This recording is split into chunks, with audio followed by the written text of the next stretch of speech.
रावण मृत्युशैया पर था। उस समय भगवान श्री राम ने लक्ष्मण को उसके पास भेजा कि हमें यहाँ से चलने के बाद में अयोध्या में राजकाज करना है, शासन संभालना, और अपने को राजनीति नहीं आती है। तो रावण बहुत बड़ा राजनेता है, एक बार उससे जाकर राजनीति सीख के आ जाओ कि राजनीति क्या होती है। तो लक्ष्मण गया रावण के पास में, और रावण के पास में जाकर के खड़ा हो गया, और उसने 2-3 बार बोला उसको कि भैया ने राजनीति सीखने के लिए भेजा है, पर रावण बोला ही नहीं। लक्ष्मण दुखी होकर वापस राम के पास चला गया। वहाँ जाकर के बोलता है कि भैया तुमने किस घमंडी के पास भेज दिया, वो तो मृत्यु शैया पर पड़ा, फिर भी उसकी कोई परवाह ही नहीं है, मैंने कई बार बोला फिर भी उसने कोई जवाब नहीं दिया।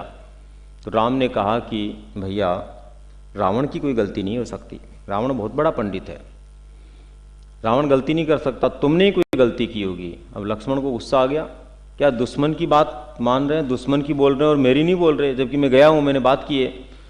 राम ने पूछा कि तुम एक बात बताओ मुझे, किस तरफ जाके खड़े हुए थे? तो उसने कहा मैं उसके सिर की तरफ जाके खड़ा हुआ था। बोले यही तो गलती है तुम्हारी, दोबारा जाओ, रावण बहुत बड़ा पंडित है, वो ऐसे नहीं बोलेगा, उसके पैरों की तरफ जाके खड़े होना। अब की बार लक्ष्मण दोबारा गया, रावण के पैरों की तरफ जाके खड़ा हो गया। बिना लक्ष्मण के बोले ही रावण बोलने लग गया कि पहली शिक्षा तो तुझे मिल गई, तेरे भाई ने दे दी कि जिससे भी कुछ चाहिए, जो भी तुमसे बड़ा है, उसके पैरों की तरफ खड़ा होना चाहिए। क्या होना चाहिए? पैरों की तरफ खड़ा होना चाहिए। ज्ञान तरल होता है, किसी भी व्यक्ति से आप ज्ञान लेना चाहते हो, सीखना चाहते हो, और उसके सिर की तरफ देखोगे तो कभी ज्ञान प्राप्त नहीं होगा, क्योंकि ज्ञान तरल होता है, उसके सिर से पैर की ओर आता है। इसीलिए तो हम गुरुजनों का, बड़ों का क्या करते हैं, प्रणाम करते समय पैर छूते हैं ना।